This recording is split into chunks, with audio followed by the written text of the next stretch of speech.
오늘 하나님 말씀 보겠습니다. 마가복음 1장 14절부터 20절까지 보겠습니다. 마가복음 1장 14절부터 20절까지.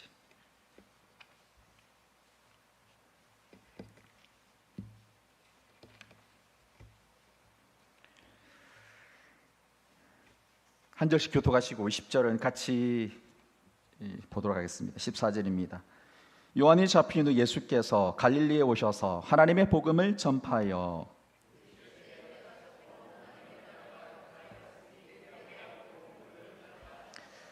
갈릴리 해변으로 지나가시다가 시몬과 그 형제 안드레가 바다에 그물 던지는 것을 보시니 그들은 어부라.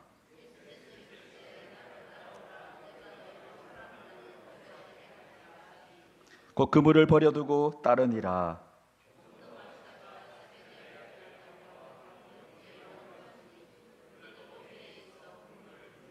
같이 보겠습니다. 곧 부르시니 그 아버지 세베대를 품꾼들과 함께 배에 버려두고 예수를 따라가니라. 오늘 본문의 말씀을 가지고 나를 따라오라, 나를 따라오라 이런 제목으로 말씀을 전하겠습니다. 관심이라는 단어가 있습니다. 관심. 국어사전에 찾아보니까 어떤 것에 마음이 끌려 주의를 기울임이라고 적혀 있습니다. 사람들이 무엇에 관심을 가지느냐, 그것에 따라서 그것에 사람의 생각과 삶이 오직 그것에 집중되며 그것을 따라가는 경향이 있습니다. 고3 때 제 옆에 한 친구가 이렇게 앉아 있는데 공부를 엄청 열심히 하는 거예요. 한 번은 이 친구가 이야기를 들어보니까 밤에 공부를 이렇게 하다가 잠을 자려고 시계를 봤더니 학교 등교할 시간이 됐다라고 하더라고요. 그러니까 밤을 샜다는 거죠. 공부에 관심이 있고 집중하다 보니까 밤을 새서 그죠? 센 상황인데 이제 학교 가려고 시간을 보니까 그죠? 그 시간이 바로 학교 갈 그런 시간이 되었다라는 것입니다. 요즘은 우리 학생들, 중고등학생들 당구 치는 애들 별로 못 봤는데 우리 학교 다닐 때 당구 치는 애들이 좀 있었습니다.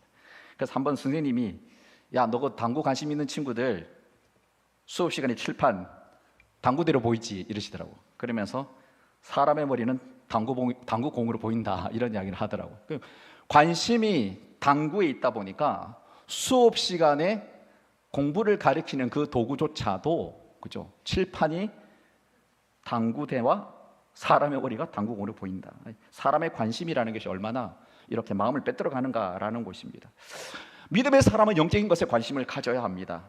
좀 더 구체적으로 말하면 우리의 관심은 오직 예수 그리스도입니다. 아멘이십니까? 예수님의 생각, 예수님의 말씀, 예수님의 마음, 예수님의 삶이 어떤가를 날마다 말씀을 통해 우리는 관심을 가지며 그분의 생각이 나의 관심이 되고 주님의 말이 나의 말이 되고 주님의 마음이 나의 마음이 되고 주님의 삶이 나의 삶이 되기를 그렇게 주님께 깊은 관심을 가지며 날마다 말씀 앞에 우리가 서야 한다는 것입니다. 오늘 17절 말씀에 보니까 예수님이 나를 따라오라 이렇게 말합니다. 누가 예수님을 따라갈 수 있을까요? 예수님이 아무리 모든 사람에게 나를 따라오라고 말한다 할지라도 진짜 예수님에게 영적인 깊은 관심을 가지고 주님께 집중하는 인생만 따라간다는 것입니다. 마태복음 7장 6절에 이런 말씀이 있습니다. 거룩한 것을 개에게 주지 말며 너희 진주를 돼지 앞에 던지지 말아라. 가장 복된 예수 그리스도, 가장 복된 복음을 사람에게 전한다 할지라도 그 복음의 가치, 예수님의 소중함을 모른다면 그 사람에게는 그 복음과 예수 그리스도는 아무 의미가 없는 그런 존재요 복음이 될 수 있다는 것입니다. 여러분, 예수님의 말씀과 삶에 날마다 영적 관심을 깊이 가져야 우리는 예수님이 따라오라고 했었을 때 그 주님의 발자취를 한 걸음씩 한 걸음씩 따라갈 수가 있다는 것입니다. 오늘 본문에 보시면 예수님의 복음 전파에 관한 말씀입니다. 14절에 보시면 요한이 잡힌 후에 예수께서 갈릴리에 오셔서 하나님의 복음을 전파하여. 예수님의 복음 전파는 예수님이 전하고 싶은 곳에 가서 전하는 것이 아닙니다. 물론 사도행 16절 말씀도 우리가 알죠. 바울이 복음을 전할 때 본인이 원하는 곳을 성령님이 다 막아보시고 하나님께서 전하게 하시는 곳으로 가게 하셨듯이 오늘도 본문에 보니까 하나님께서 전하게 하시는 것으로 예수님의 첫 복음의 발걸음을 띄고 있다는 것입니다. 예수님이 지금 첫 복음을 전하는 땅이 등장되고 있는데 그래서 바로 갈릴리 땅입니다. 지도를 보시면 갈릴리, 우리가 너무 익숙하게 성경에 많이 보게 된 땅 아니겠습니까? 갈릴리 땅. 여러분, 이 갈릴리 땅 주님이 왜 갔을까요? 본인이 원해서 그냥 발을 띈 곳이 아니라 이미 구약 말씀에 예수님이 오셔서 첫 번째 복음을 전할 지역이 바로 갈릴리라는 것을 구약에서 예언적으로 말씀하고 있다는 것입니다. 이사야 9장에 보면 BC 734년에 예수님이 평강의 왕으로 오실 것을 예언하면서 첫 번째 복음을 전할 지역이 갈릴리 지역이다라고 말하고 있습니다. 이사야 9장 1절 우리 같이 한번 보겠습니다. 시작. 전에 고통받던 자들에게는 흑암이 없으리로다. 옛적에는 여호와께서 스불론 땅과 납달리 땅이 멸시를 당하게 하셨더니 후에는 해변길과 요단 저쪽 이방의 갈릴리를 영화롭게 하셨더니라. 고통받는 땅, 흑암의 땅, 그죠? 척박한 땅이었는데 나중에 예수 그리스도를 통해서 메시아 하나님의 예수 그리스도를 통해서 그 땅의 회복을 말씀하면서 갈릴리 땅이 영화롭게 될 것이다 라고 말씀하고 있다는 것입니다. 여러분, 이 지역은 구약에서 가장 부끄러움과 수치를 당한 땅입니다. 왜냐하면 죄 때문에 이스라엘 백성들이 아수르에게 빼앗긴 땅이기 때문에 가장 비참한 땅 아니겠습니까? 그런데 오늘 말씀해 보니까 이 땅이 구약에 예언된 대로 예수님에 의해 첫 번째 회복이 되고 예수님에 의해서 복음 전파를 통해 첫 번째 새로워질 땅이다라고 우리들에게 말씀하고 있다는 것입니다. 제가 작년에 한 선교사님을 알게 됐습니다. 잘 모르는 분인데 한 어떤 단체를 통해서 알게 됐는데 이분의 이름은 서서평 선교사님입니다. 중고등부 예배 시간에 한번 이렇게 영상도 아이들과 함께 나눴는데 참 그 도전이 되고 제 개인의 삶 가운데 야, 진짜 예수님 닮은 사람이구나라 하는 감명을 줬던 그런 영상입니다. 미국 남장로교 선교부의 간호 선교사인데 파송을 받아서 32살 때 조선 땅에 와서 1912년부터 1934년 54세로 소천하기까지 22년 동안에 그 조선 땅 일제 정념기에 한국의 가장 공평한 지역인 광주 지역, 의료 혜택을 전혀 받지 못하는 그 땅에 활동하면서 영혼들을 예수님처럼 돌아보고 섬겼던 여인입니다. 제가 영상을 하나 준비했는데 우리 같이 잠깐 보도록 하겠습니다.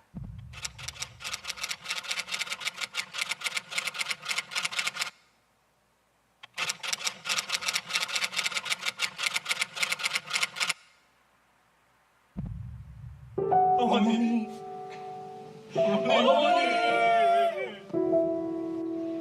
1934년 여름, 전라도 광주에 수백 명의 거린들과 나병 환자들이 이 소식을 듣고 어머니라 부르짖으며 모였습니다. 어머니. 그녀는 광주의 어머니였고 고아의 어머니였으며 과부의 어머니였고 나병 환자들의 어머니였습니다. 조선의 어머니로 살다 간 푸른 눈의 여인 엘리자베스 쉐핑, 한국 이름 서서평. 1912년 봄 32세의 나이에 간호선교사로 조선에 온 서서평 선교사는 전라도 광주에서 조선의 참담한 가난과 질병을 마주하게 됩니다.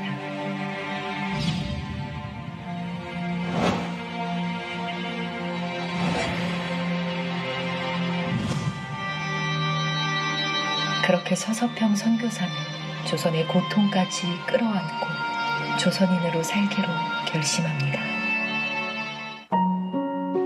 익숙했던 서양식 의복을 벗고 누렇게 바랜 저고리, 남자 검정 고무신, 보리밥과 된장국을 먹으며 조선인보다 더 소박하게 살았던 조선에서의 22년. 서서평은 1년 중 100일은 나귀를 타고 전라도 일대를 다니며 치료와 도움의 손길을 건넸습니다. 특히 가장 소외받았던 나병 환자들을 치료해 주었습니다. 뿐만 아니라 당시 이들을 강제 불임으로 만들어 씨를 말리려던 조선 총독부로부터 보호하여 지금의 소록도에서 나병 환자들이 치료받을 수 있는 여건을 마련했습니다. 제대로 된 이름조차 없었던 여성들을 가르치기 위해 조선 최초의 여성 신학교인 이일학교를 세우고 여성들을 간호사로 양성하여 현 대한간호협회의 전신인 조선간호부회를 조직했습니다. 평생 결혼하지 않았지만 고아 14명의 아이를 입양하여 어머니가 되어주었고 오갈 데 없는 38명의 과부들과 함께 살았습니다. 당시 선교사들의 생활비 3원, 그중 30분의 1만 자신의 생활비로 사용하고 나머지는 가난한 사람들에게 베풀어 주었습니다. 내일 나 먹기 위해 오늘 굶는 사람을 그대로 못 본 척 할 수 없으며 옷장에 옷을 넣어두고 당장 추위에 떠는 사람을 모른 척 할 수 없습니다.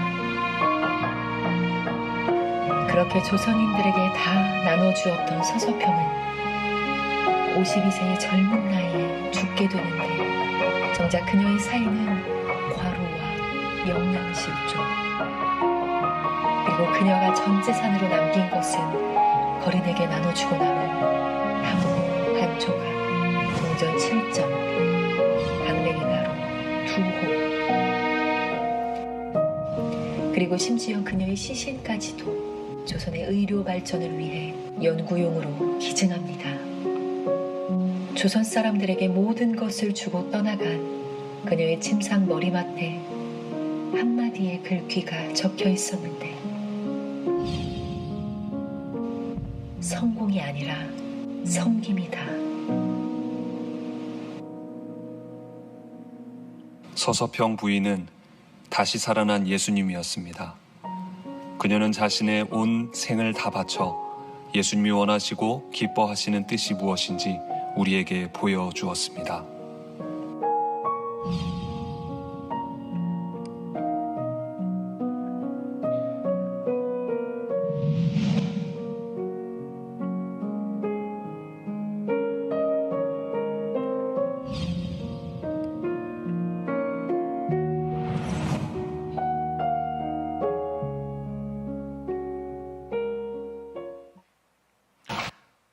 우리에게 나에게 갈릴리 땅은 어디인가? 그리고 내가 정말 만날 영혼은 누구인가? 선교사님의 삶을 통해 한번 좀 돌아보게 되는 귀한 영상인 것 같습니다. 오늘 본문에 예수님이 갈릴리 땅에 복음을 전하시는데, 요한이 잡힌 후 예수님은 갈릴리에서 처음으로 하나님 나라의 복음을 전파하십니다.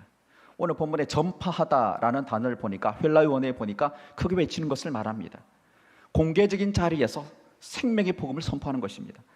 복음은 하나님이 다스리는 새로운 나라가 임했다라고 세상의 수많은 영혼들에게 생명의 복음을 새롭게 믿음으로 선포하는 것이 복음이다라는 것입니다. 계속 이어서 15절 말씀 보겠습니다. 15절 우리 같이 보겠습니다. 시작. 이르시되 때가 찼고 하나님의 나라가 가까이 왔으니 회개하고 복음을 믿으라 하시더라. 여러분, 예수님이 전한 복음의 핵심이 무엇입니까? 바로 하나님의 나라입니다. 하나님이 통치하시는 나라. 죄로 말미암아 우리는 하나님 나라로부터 멀리 떨어져 있던 그런 존재 아니겠습니까? 사탄의 통치 아래 비참한 인생을 살아갔던 우리의 인생입니다. 그러나 이제는 하나님이 우리를 그런 인생 살게 하지 않으시려고 독생자 예수 그리스도를 보내주심으로 말미암아 소망의 삶을 살게 하셨다라는 것입니다. 죄악 가운데 산 지난날의 삶을 철저하게 회개하고 이 땅에 구원자로 오신 예수님을 믿는 인생, 가장 복되고 가치 있는 일 아니겠습니까? 그래서 우리가 오늘도 말씀을 통해 하나님 나라에 대한 소망을 내가 갖고, 또한 수많은 사람들에게 하나님 나라를 전하고 복음을 믿게 하는 것입니다. PPT 하나 보겠습니다. 하나님 나라를 좀 다르게 본다면 결국 예수님을 내 주인으로 모시는 것입니다. 예수님이 내 삶의 주인이 되어서, 그 전에 내가 주인이 되었다면 예수님께 주권을 내어드리면서 그분이 내 인생을 끌어가도록 내 삶을 내어드리는 것 아니겠습니까? 여기에 그림이 두 가지가 있는데, 지난 주일날 중고등부 예배식에 함께 나눴던 내용입니다. 두 분의 인생이 있지 않습니까? 하나는 내 삶에 내가 주인이 되어서 내 인생을 끌어가는 사람입니다. 제가 우리 중고등 예배를 인도하면서 아이들에게 한번 물어봤습니다. 너네 혹시 너 인생의 주인, 나 자신인 친구 있니? 어떤 친구 손을 들더라고요. 여러분, 교회 나온다고 예배드린다고 모두가 자기의 삶의 예수가 아니더라고요. 자기의 삶의 주인이 자기다라고 말하더라고요. 여러분, 내 삶의 주인이 내가 되면 어떻게 됩니까? 우리 다시 영상 보겠습니다. 아까 PPT. 의자, 왕좌에 내가 앉아 있으면 내면적인 부분을 보시면 어떻습니까? 고독하지요. 무능력하지요. 두려움이 찾아오고 또 어떻습니까? 여러 가지 내 내면적 허무한 인생이 되지 않습니까? 겉으로 드러나는 인생도 가만히 보면 어떻습니까? 뭐 질투라든지 여러 가지 시기, 또 음란, 여러 가지 미움이라든지 여러 가지 외향적인 것들이 내 삶의 주인이 내가 주인이 되다 보니까 이렇게 되는 것입니다. 오른쪽에 예수님을 내 주인으로 모셨을 때, 다시 말해 하나님의 나라가 내 인생 가운데 임했을 때 어떻습니까? 내 내면에 목적이 있고 확신이 있고 또 어떻습니까? 담대함이 있고 평안이 있고 드러나는 인생에서도 사랑과 기쁨과 또 여러 가지 신뢰와 또 온유와 이런 영적인 은혜들이 주님이 우리를 다스려 주심으로 말미암아 외향적인 삶, 이런 삶을 살아낸다는 것을 말씀하고 있습니다. 교회를 다니는 게 중요한 것이 아니라, 내가 지금 예배를 드리고 있다는 게 중요한 것이 아니라, 우리 안에, 내 안에 주님이 다스려 주셔서 하나님의 나라가 내 안에, 하나님의 나라 우리 가정 안에, 하나님의 나라 우리 교회 안에 임하기를 주의 이름으로 축원합니다. 사도행전 26장 18절 말씀 우리 같이 보겠습니다. 시작. 그 눈을 뜨게 하며 어둠에서 빛으로 사단의 권세에서 하나님께로 돌아오게 하고 죄의 사함과 나를 믿어 거룩하게 된 우리 가운데서 기업을 얻게 하리라 하더이다. 이게 하나님 나라 아니겠습니까? 명인이지 않습니까?